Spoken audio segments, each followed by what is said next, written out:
एक कथा है, चाहे राम की कथा हो, चाहे शिव की कथा हो, चाहे मानव की कथा हो, चाहे राक्षस की कथा हो। एक गांव में एक मैया रहा करती थी। वो ज्ञान विज्ञान पर, आधुनिक टेक्नोलॉजी पर ज्यादा विश्वास किया करती थी। और उस मैया के पास दो पुत्रियां रही और एक पुत्र था उस मैया के पास। और जब पुत्र की मैया ने शादी करती है तो दोनों बेटियां की भी शादियां कर रही है। दोनों बेटी अपने अपने घर जाती हैं। मैया देव को, ईश्वर को, परमेश्वर को कभी नहीं मानती थी। और संजोग की गति देखिए, वो जो बहू आई मैया के घर में, वो बहुत बड़ी भक्त रही, बेचारी देवताओं को बहुत मानती थी। और जब उस मैया के घर में बहू आई तो पूजा पाठ पर बराबर ध्यान रखती थी। अपनी सासू से चोरियां देवताओं को माना किया करती थी, पूजा धूप दियन बाती किया करती थी। नवरात्रि आ गया, जो चैत का नवरात्रि होता है न मैया लोग, जो चैत का नवरात्रि होता है, चैत की नवरात्रि में बहुरिया ने बोली कि मैया सासू जरा पूजा की कुछ सामग्रियां मंगा दो। अगरबत्ती मैया, दसांग मैया, कपूरन मैया, रक्षारोरी मंगा दो मैया, नारियल चुनरी, देवी का व्रत रखूंगी 9 दिन। सासू मैया बिगड़ गई, करे दुनिया में देव कहां है? देव को देखी हो? कर्म करोगी तो तुम्हें सुख की प्राप्तियां होगी। अरे बहुरिया, बहुरिया करे तो क्या करे, सासू माने नहीं। बहुरिया भगवान को माने। जरा कथा में और आगे ध्यान से सुनना मेरी मैया लोग। ऐसी अपनी बहू के साथ मत करना। किसी के दिल को चोट मारोगे तो तुम्हें चोट प्रभु मारेगा। अब होता क्या है,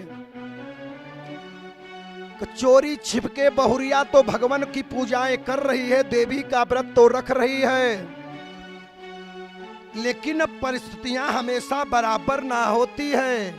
सब दिन समैया ऐसे ना रही हैं। एक दिन बुढ़ाई तो वही वह करी, मैया बुजुर्ग हो गई।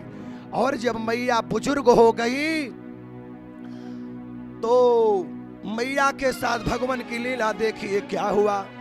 मैया मरने के जोग धीरे धीरे हो रही है। और जब चारपाई धरी मैया, होता है ना चारपाई में छपन गई मैया, समझो, माने लाठी के सहारे डोलने लगी मैया। तो बहुरिया सोच रहे कि भगवान मेरी सासू तो कभी परमेश्वर को मानी नहीं, इसका प्राण कैसे निकलेगा प्रभु, कैसे निकलेगा। एक दिन की बात है, भगवान भोलेनाथ माता पार्वती जी उस मैया के घर भिखारी के रूप में आए। वो मैया कभी एक मुट्ठी किसी को भिक्षाएं नहीं देती थी। उसके दरवाजे पर कोई संत जोगी भिखारी अगर आता था एक बार भूल में, दोबारा वो कभी आने का प्रयास नहीं करता था। उस मैया के कर्मों के नाते किसी को देती नहीं थी भिक्षा।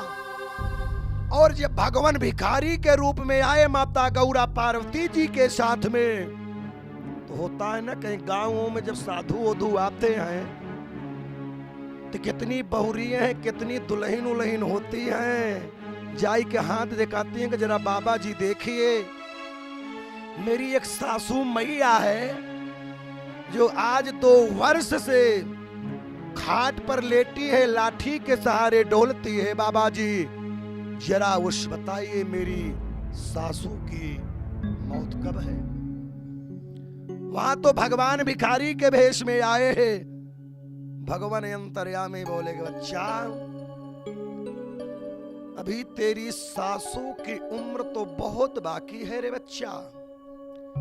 ये तो जीवन में प्रभु का नाम कभी नहीं ली है, कभी तो एक मुट्ठी भिक्षा किसी को नहीं दी है, तो इसका प्राण निकले तो कैसे निकले।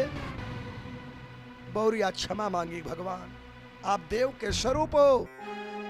लोग कहते हैं कि संत यतित मेहमान साधु जोगी देव के स्वरूप होता है। मैया चारपाई पर लेटी है और बाबा जी बोले बच्चा अगर भगवान का नाम, प्रभु का नाम तेरी सासू मैया के जुबान से निकल जाएगा तो उनका प्राण निकल जाएगा। बहुरिया पढ़ी लिखी थी, समझदार थी, चालाक थी, सोच गई कि ओहो। तुरंत फोन लगाती है अपनी ननद लोगन के पास, बोली चंपा देवी और सुदामा देवी, जीवन में माया का जाल है, अब तुम्हारी मैया दुनिया को छोड़ने वाली है, और या करके मैया से अपनी भेंट कर लो, मैया से अपनी भेंट कर लो। बिटिया का बात हो, इतना हमारी मैये लोगी पतोहन के ना ही मानते हैं, उससे कई गुना ज्यादा तो आजकल जो मैयन को माया बिटिया के लिए होता है, दामाद के लिए होता है। दोनों बिटिया सुन रही हैं, होते सुबह अपने अपने पति को लेकर के साथ में माँ के गांव मायके में आ गई। दोनों मेहमान तो बाहर बैठे हैं, दोनों बेटियां जाती हैं मैया के पास और मैया से लिपट करके रोने लगी, करे मैया, मैया आप इस दुनिया को छोड़कर चली जाओगी मैया, तो नैहर किसके वास्ते मैं आऊंगी मैया।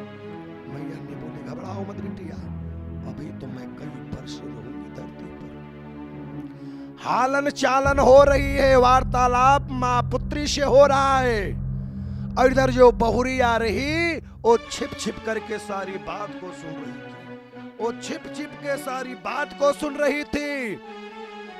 धीरे से गई नियरा, बोली कहे मैया, अरे मेरी सासू मैया, बिटियन से हाल चाल पूछती हो, मेहमानन के विषय में नहीं पूछत, वहां तो दिमाग कंप्यूटर जैसी लगाए है बहुरिया कि भगवान का नाम इनका लेवाई कि मैं छोड़ूंगी। सासू मैया बोली कि बिटिया मेहमान लोग कैसे हैं? बहुरिया बोली पूछिए मत, मेहमान तुम्हारे मैया आए हैं साथ में। मैया ने बोली जरा मेहमान को बुलाओ।